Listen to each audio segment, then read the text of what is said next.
Hello guys, இன்னைக்கு Beast tamer மான்வாவோட episode 35 தான் பார்க்க போகிறோம். இதுதான் இந்த மான்வாவோட கடைசி எபிசோடு. இதுக்கு மேலே இருக்கு, ஆனால் ஆன்கோயிங்க இருக்கு. அதனால ஒன்று இல்லை ஒரு 2 மாதத்துக்கு அப்புறமா நம்ம இதை தொடர்ந்து பார்க்கலாம். வீடியோக்கு ஒரே ஒரு லைக்கை போட்டுருங்க, ஏன்னா அப்போ தான் இன்னமும் நிறைய பேருக்கு ரெக்கமெண்ட் ஆகும். சரி வாங்க, நம்ம டைம் மிஸ் பண்ணாமல் எபிசோடுக்குள்ளே போகலாம்.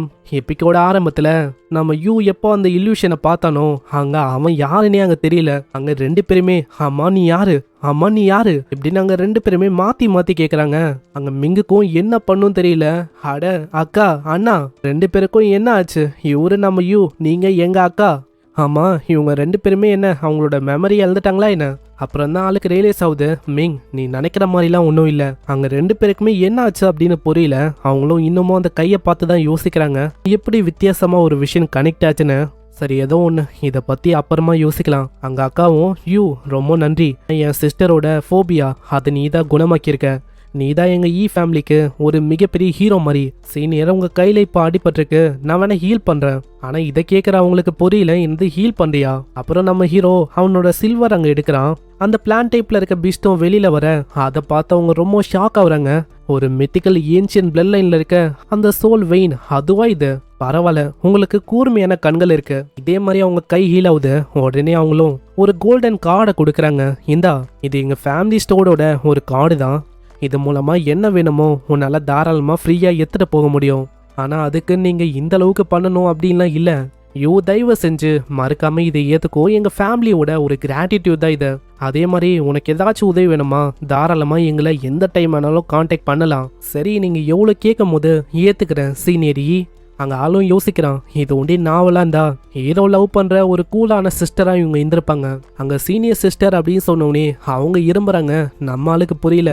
ஆமாம் என்னாச்சு, உங்களுக்கு உடம்பு சரியில்லையா என்ன? டீமன் கார்டோட ஐயா அவன் பயன்படுத்துறான். இதனால அவங்களோட பவரை பற்றி எங்க தெரியுது. அவங்க கிட்ட இருக்கிற அந்த பர்பிள் ஃபீனிக்ஸ் அது மூலமாக ட்ரிபிள்எஸ் ரேங்க்ல இருக்க வயலண்ட் ஹெவன் ஃபயர் அப்படின்னு ஒரு பவரை வெளிப்படுத்த முடியும். ஆனால் வெளிப்படுத்தும் போது இவங்க கையில் தானே அந்த மார்க் இருக்கு. அதனால காஸ்மிக் கோல்டு இவங்க பாடி மூலமாக தான் அங்கே போகும். அதனால தான் இப்படி இவங்க ஒரு மாதிரி இருக்காங்களோ. சரி, அதை பற்றி நான் அப்புறமா இவங்களுக்கு சொல்கிறேன். இதுக்கப்புறம் சீன் அப்படியே ஸ்கூலோட லைப்ரரி நோக்கி வரும். அந்த இடத்துல யூன்னு வாட்டருக்கான ஏதோ ஒரு ஸ்கில்லாக ஆளு தேர்ந்து இருக்கான். ஆனால் அந்த புக் அங்கே இருக்கிற மாதிரியே இல்லை, ஆளும் எங்கன்னு தேர்ந்து இருக்கான். பின்னாடியே நம்ம ஹீரோ வந்துட்டு அது தப்பாக அரேஞ்ச் ஆயிருக்கு. ஷெல்ஃப் நம்பர் 19 ரோ 3ல நீங்க தேடுற அந்த வாட்டர் ஸ்கில் அது இருக்கு. ரொம்ப தேங்க்ஸ். ஆனா இவனை எங்கேயோ பார்த்த மாதிரி இருக்கே. சீனியர் ஹலோ, என்னோட பேரு யூ. ஓ யூ, நீ தானே இது? ரொம்ப நன்றி. அப்புறம் தான் ஆளுக்கு இன்னொரு விஷயமும் ரிலீஸ் ஆகுது. அங்க இதுக்கு முன்னாடியே நம்ம வேயாங்கு அவன் வந்து சொல்லியிருப்பான்ல, இவன் தான் மெயின் டார்கெட்டு. ஆளு ஷின்னு கூட வேற இருக்கான். இவனை ஒண்டி நான் பீட் பண்ணனா ஷின்னு என்ன பாப்பா. அதுக்கப்புறம் என்ன, நாங்க 2 பேரும் லவ் பண்ணி ஜாலியா இருப்போம். ஆனா அதுக்கு இந்த டோர்னமெண்ட்ல எப்படியாச்சும் அவனை தோக்கடிக்கணும். திடீர்னு ஒரு வாய்ஸ் கேட்கும், ஹே யூ எத்திட்டியா? இதோ இருக்கு என்கிட்ட. பார்த்தா ஷின்னு தான். அப்புறம் என்ன யூ, வா போலாம். யூ உனக்கு தெரியுமா, ரீசெண்டா பாயில்டு ஃபிஷ்ஷை எப்படி சமைக்கணும்னு நான் கத்துக்கினேன். வீட்டுக்கு போனதுக்கப்புறம் நான் உனக்கு சமைச்சு தரேன், அது செம்மையா இருக்கும். ஷின் நீ சொன்னா எனக்கு ஓகே தான். ஐயோ உன்னோட ஸ்கார்ஃப் இதுக்கு முன்னாடி ரொம்ப கீஞ்சு போயிருந்துச்சுல, அதை அப்படி இப்படின்னு கொஞ்சம் பேச்சப் பண்ணி இப்போ நல்லா மாத்திட்டேன். ஆனா என்ன ஒன்று லைட்டா அக்லியா இருக்கும்னு நினைக்கிறேன். என்ன ஷின் நீ அப்படியெல்லாம் சொல்லிருக்க? ஏன்னா நீ கொடுக்குற ஒரு அைட்டமும் அக்லியெல்லாம் இருக்காது. அப்படியா? ஆமா அப்படிதான். இவங்க 2 பேரும் இப்படி க்ளோஸா இருக்கும் போது பின்னாடி இன்னும் யோசிக்கிறான், இவங்க 2 பேரும் என்ன இந்த அளவுக்கு க்ளோஸா இருக்காங்க? ஆல்ரெடி இவங்க க்ளோஸ் அதே மாதிரி லவ் பண்றாங்கன்னு நினைக்கிறேன். அப்பனா ஷின்னோட இதயத்துல கண்டிப்பா எனக்கு இடம் இருக்காது. தேவையில்லாம இவங்க 2 பேரை டிஸ்டர்ப் பண்ண வேணாம், ஏன்னா அது கண்டிப்பா நல்லா இருக்காது. அங்க ஆளு கையில இருக்க அந்த ட்ரக்கை பத்தி தான் யோசிக்கிறான். இந்த ட்ரக் இதுக்கு முன்னாடி நம்ம வேயாங் தான் வச்சுருந்துருப்பான், வேயாங் தான் குத்துருப்பான். பிளான் என்னன்னா நம்ம யூவை எப்படியாச்சும் அங்க தோக்கடிக்கணும். ஆனா இப்போ ஷின்னே அங்க இல்ல. அப்படி இருக்கும் போது எனக்கு எதுக்காக இந்த மாதிரி ஒரு டர்ட்டி ட்ரிக்ஸை நான் ப்ளே பண்ணணும்? இது எனக்கு தேவையில்லை இப்படின்னு ஆளு உடைக்க அந்த ட்ரக்கும் சின்ன பின்னமாவும். இதுக்கப்புறம் நம்ம யுன்னு அங்க வேயாங்க பாக்குறான். ஆமா என்ன ஆச்சு யுன்னு? சொன்ன பிளானை நீ பண்ண போறதானே? அதை பத்தி தான் நான் உங்ககிட்ட சொல்ல வந்தேன். அதை பத்தி நான் நல்லா யோசிச்சேன். நம்ம ஷின்னு இருக்கால, எனக்கு தான் ஒன் சைடா அவன் மேல லவ் இருக்கு. ஆனா ஷின்னு ஒரு முறை கூட என்னை பார்த்ததும் இல்லை, என்னை மதிச்சதும் இல்லை.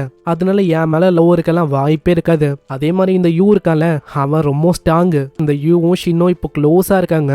எனக்கு தெரிஞ்சு அவங்க 2 பேருமே லவ்ல இருக்காங்கன்னு நினைக்கிறேன். அதனால நான் என்ன யோசிச்சேன்னா, தேவையில்லாம அவங்க 2 பேரை டிஸ்டர்ப் பண்ண வேணாம் அப்படின்னு தான் யோசிக்கிறேன்.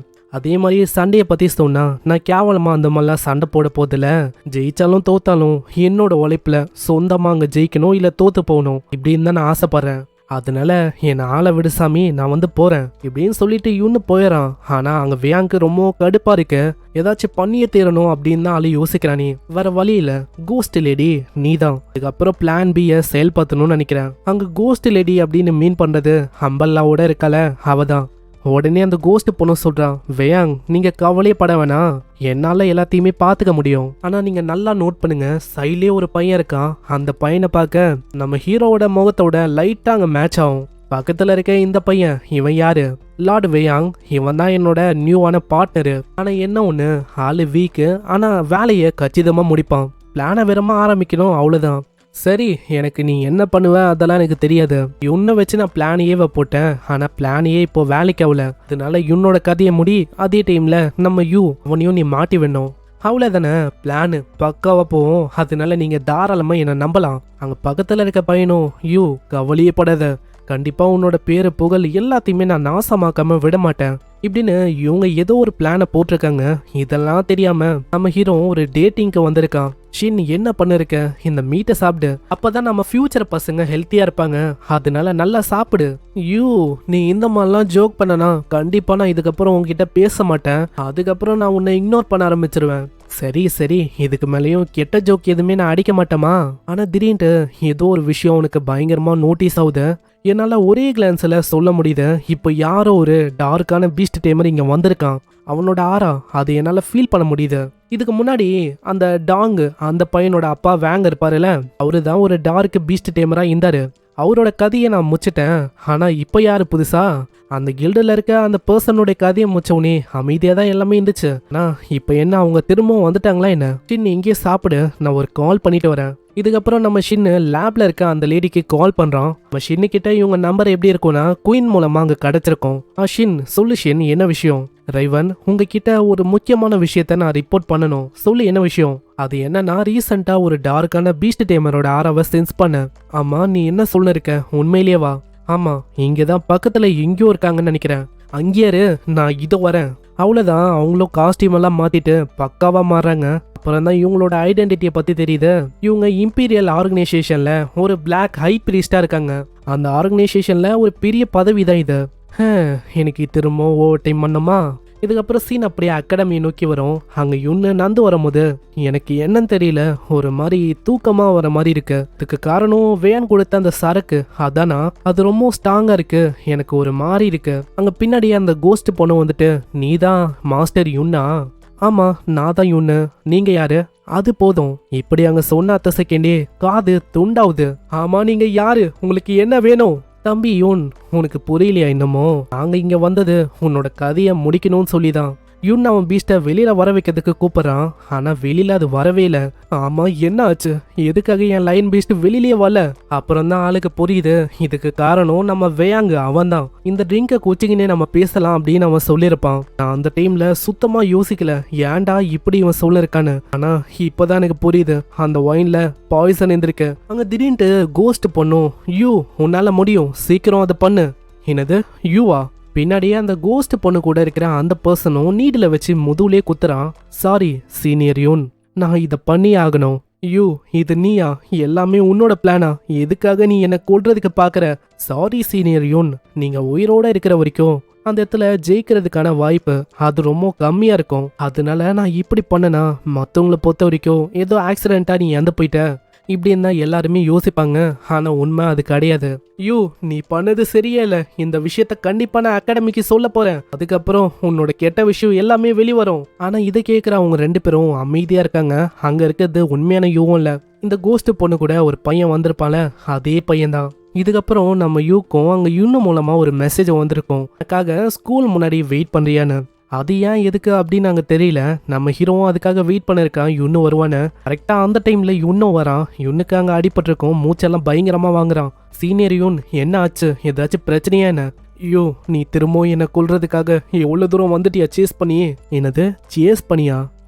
நான் அப்படி உனக்கு என்ன பண்ண, எதுக்காக நான் இறந்து போகணும் அப்படின்னு ஆசைப்படுறேன்? ஏன் சொல்லு. ஆனா நான் எப்போ உங்களை தாக்குனேன், நான் வந்து உங்களை தாக்கவே இல்லையே. ஆனா திடீர்னு அவனோட உடம்பே ஒரு மாதிரி பெருசா வீங்க ஆரம்பிக்கும். அங்க என்ன ஆகுதுன்னு நம்ம யூக்கு தெரியல. டீமன் ஐய பயன்படுத்தும் போது அவன் உடம்புல ஏதோ ஒரு வகையான பாய்சன் இருக்கு, அதுதான் இதுக்கு காரணம் அப்படின்னு தெரியுது. யூ, நீங்க உங்களோட எமோஷனை கண்ட்ரோல் பண்ணுங்க, இல்லைன்னா அவ்வளவுதான், நீங்க இப்படியே வெடிச்சு ஏந்து போயிடுவீங்க. ஆனா ரொம்ப லேட் ஆயிடுச்சு. நம்ம யூனை பொறுத்த வரைக்கும் நம்ம யூ தான் கொலைக்காரன் இப்படின்னு யோசிக்கிறான். அதனால எமோஷனும் கையை மீறி போவ. அவ்வளவுதான், அந்த இடத்துல ஒரு எக்ஸ்ப்ளோஷனும் கிரியேட் ஆகுது.